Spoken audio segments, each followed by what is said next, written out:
حضرت سیدنا امام حسین رضی اللہ تعالیٰ عنہ گھوڑے پہ تشریف فرما تھے. اب تو بڑا برا حال ہے، لوگ صحابہ کو برا کہتے ہیں اہل بیت کا نام لے کے. میں کہتا ہوں ہمیں تو اہل بیت سے پیار کرنا ہی صحابہ نے سکھایا ہے. انہوں نے بتایا ادب کیا ہے. اور صاحب طبقات، حالانکہ ان کا انداز بڑا محققانہ ہے، بڑی جان پھٹک کے بعد وہ چیزوں کو لاتے ہیں.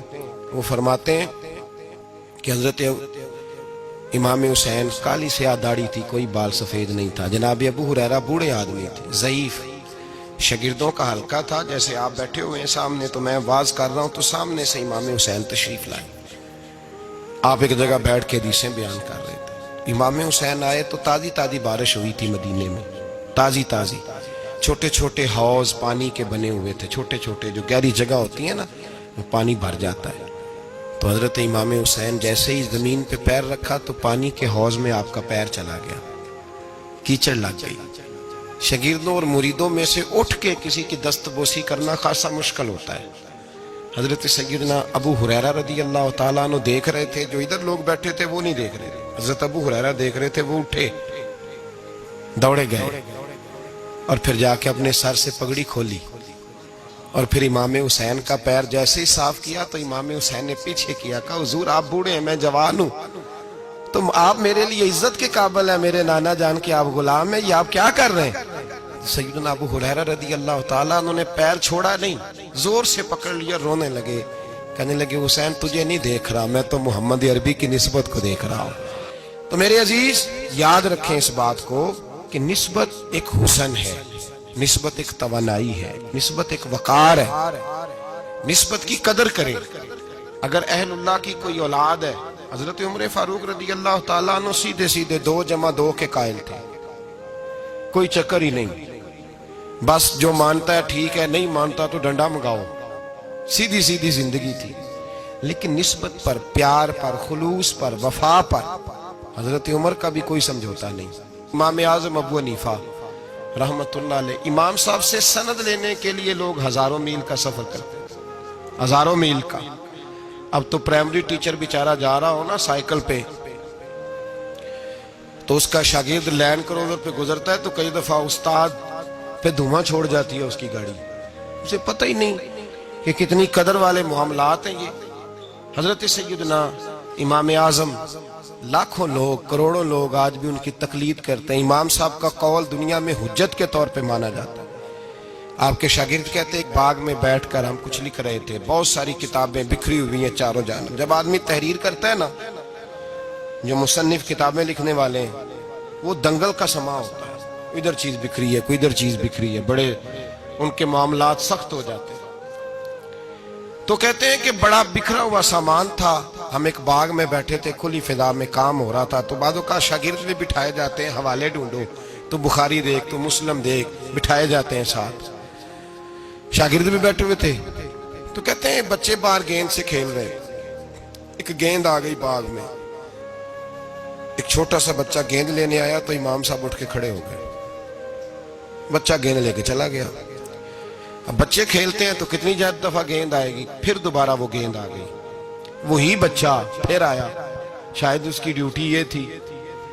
وہ جب دوبارہ آیا تو امام اعظم پھر کھڑے ہو گئے.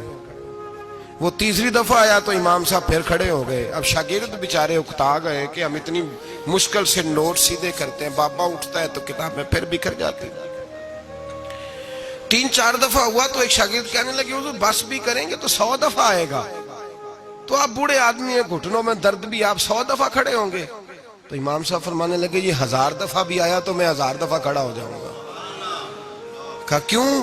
فرمانے لگے اس لیے کہ یہ میرے استاد کا پوتا ہے، یہ میرے استاد کا، یہ ان کا پوتا ہے، تو میں نے وہاں سے خیر لی ہے، میں ان کی نسلوں کی بھی تابعداری کروں گا. وہ جتنی دفعہ آئیں گے میں اٹھ کے، یہ بے مروت سا زمانہ ہے، بے کیف سا، اس میں خشکی ہی خشکی پائی جاتی ہے. وہ لوگ جو بیٹھے ہیں دروازوں پر، دیکھیں نا نبی پاک صلی اللہ علیہ وسلم نے یہ نہیں فرمایا کہ میری فاطمہ کی بڑی فضیلت ہے، یہ تہجد گزار ہے. حضرت بی بی صاحبہ کے لیے یہ لفظ میرے نبی پاک صلی اللہ علیہ وسلم نے کہیں نہیں بیان فرمایا کہ میری بیٹی قائم اللائل ہے، صائم الدہر ہے، یہ بہت بڑی عالمہ ہے، یہ آپ کو نہیں ملیں گی. حضور نے فرمایا بس میری بیٹی ہے. الفاطمہ تو بدعت، اس کا کمال یہ ہے کہ یہ میری اور تمہارے لیے اتنا کافی نہیں کہ محمد عربی کی بیٹی ہے صلی اللہ علیہ وسلم. فرمایا جس نے اس سے پیار کیا اس نے مجھ سے پیار کیا، جس نے اس سے بغض رکھا اس نے مجھ سے بغض رکھا. تو شرف نسبت یہ صوفیاء نے کوئی گھڑ نہیں لیا نظریہ، یہ قرآن کا، حدیث کا، صحابہ کا بتایا ہوا معاملہ ہے. قدر ایک قیمتی چیز کا نام ہے.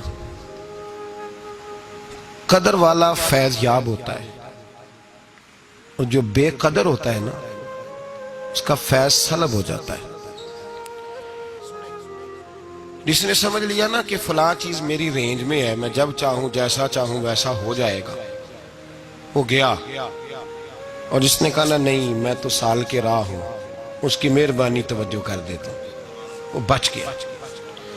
اللہ قرآن مجید میں فرماتے ہیں کہ تم اپنے رب کا ادراک نہیں کر سکتے، تم اسے قید کر سکتے، سوچوں میں آنکھوں میں وہ قید ہو سکتا.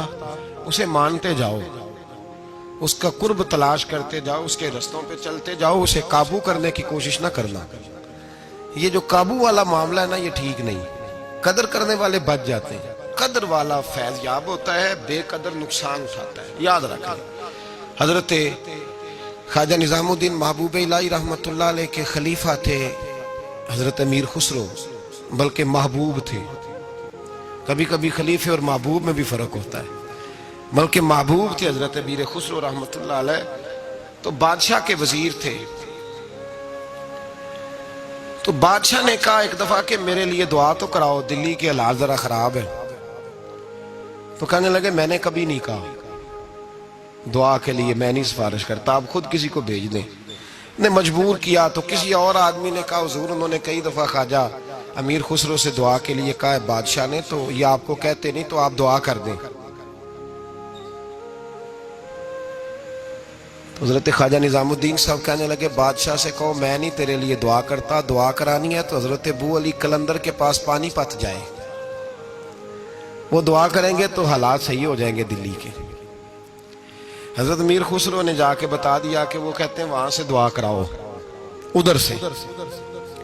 کہنے لگے پھر تو نہیں جانا ہے. تو حضرت امیر خسرو کہنے لگے جی مجھے کسی اور کا رستہ آتا ہی نہیں، میں نے نہیں جانا. کہنے لگے اگر میں حکم کرا دوں تو کہا حکم کا میں پابند ہوں.